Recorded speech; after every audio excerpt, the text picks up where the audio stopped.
જય શ્રી કૃષ્ણ. મારી ચેનલમાં આપ સૌનું હાર્દિક સ્વાગત છે. અત્યાર સુધી મેં ચેનલ પર વિવિધ પ્રકારની 218 ફરાળી વાનગીના વિડીયો પોસ્ટ કર્યા છે, પણ આજે હું તમારા માટે મિની ફરાળી થાળીની રેસીપી લઈને આવ્યો છું. આ ફરાળી થાળી તમે કોઈપણ વ્રત કે ઉપવાસના દિવસે ફક્ત 40થી 45 મિનિટમાં તૈયાર કરી શકો છો અને તે ખૂબ જ ચટપટી અને ટેસ્ટી તૈયાર થાય છે. સૌ પ્રથમ એક ઢોકળિયામાં અડધે સુધી પાણી ભરી 5 મિનિટ માટે ગરમ કરીને રાખ્યું છે. હવે તેની પ્લેટ પર 1 કિલો મધ્યમ સાઇઝના શક્કરિયા ગોઠવીશું. શક્કરિયાને મેં પાણીથી સરખી રીતે ધોઈ ચપ્પા વડે તેની બંને બાજુના ડીટા કાઢીને લીધા છે. શક્કરિયાને આ રીતે ઢોકળિયામાં બાફવાથી તેની કુદરતી મીઠાશ જળવાઈ રહે છે. તેને ઢાંકીને 15 મિનિટ માટે મીડિયમ ટુ હાઈ ફ્લેમ પર સ્ટીમ કરીશું. શક્કરિયા બફાય ત્યાં સુધી મીઠો મધુર ફરાળી શીરો બનાવી લઈએ. તેના માટે બીજા ગેસ ઉપર એક જાડા તળિયાવાળી કઢાઈ મૂકી તેમાં 1/4 કપ એટલે કે 60 ml ઘી લઈ તેને ધીમી આંચ પર ગરમ કરીશું.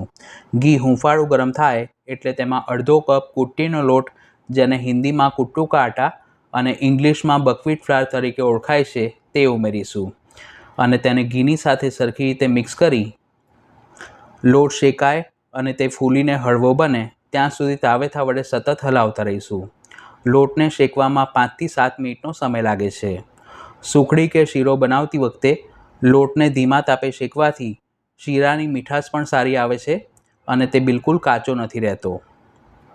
ઉત્તર પ્રદેશ, મધ્યપ્રદેશ અને રાજસ્થાનમાં વ્રત ઉપવાસમાં આ કુટ્ટુનો લોટ ઉપયોગમાં લેવાય છે. ગુજરાતમાં પણ તે કોઈપણ સારા ગ્રોસરી સ્ટોર પર કે ઓનલાઈન સરળતાથી મળી જાય છે.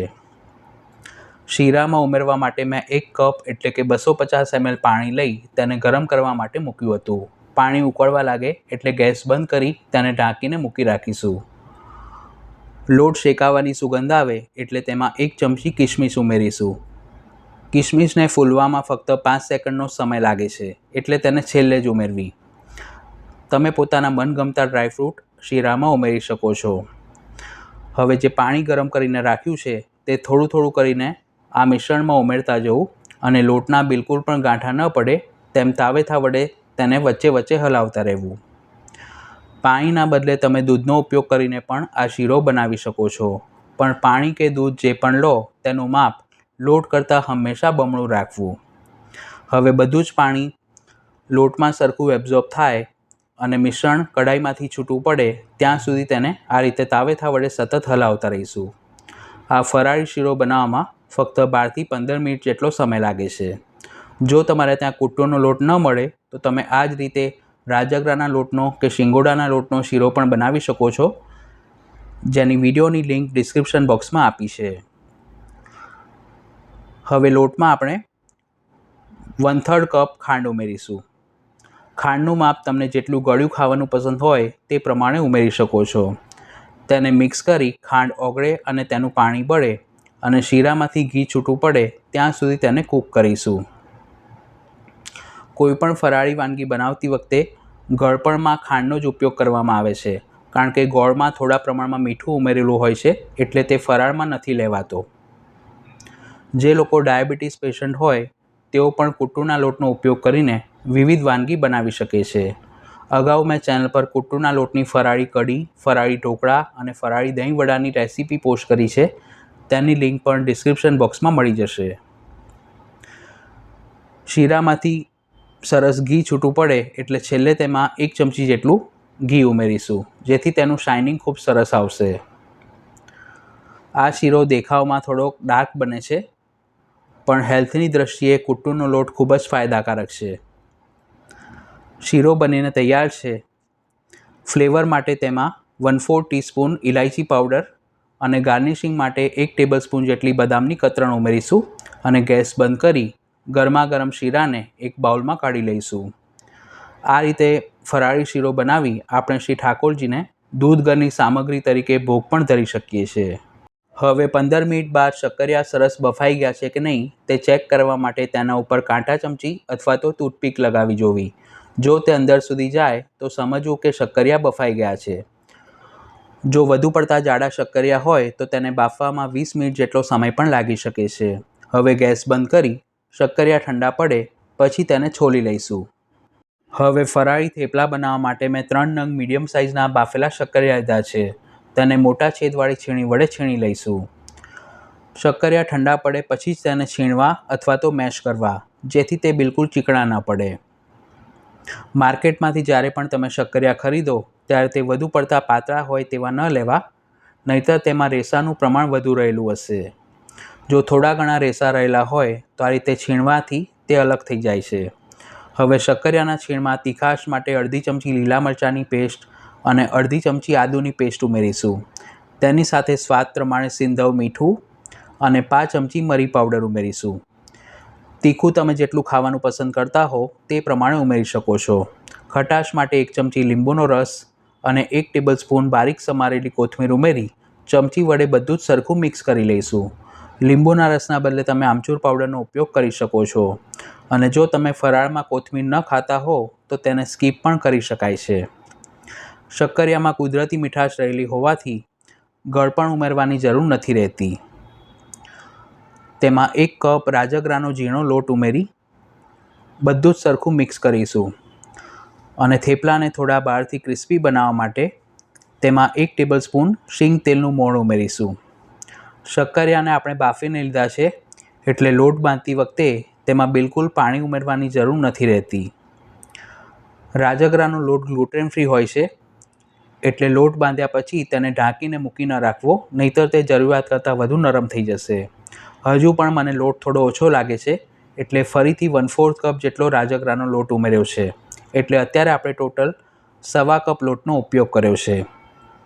આ માપ પ્રમાણે આપણે 5 નંગ થેપલા બનાવી શકીએ છીએ. હવે થેપલાને વણવા માટે મેં ઓડી ઇકોબેગ પેપરનો ઉપયોગ કર્યો છે. આ 100% ઇકો ફ્રેન્ડલી અને રીયુઝેબલ પ્રોડક્ટ છે. જો તમારે ઓનલાઈન બાય કરવું હોય તો લિંક ડિસ્ક્રિપ્શન બોક્સમાં આપી છે. આદરી ઉપર પેપર પાથરી બાંધેલા લોટમાંથી મધ્યમ સાઇઝનું લૂ બનાવી પેપરની વચ્ચે ગોઠવીશું.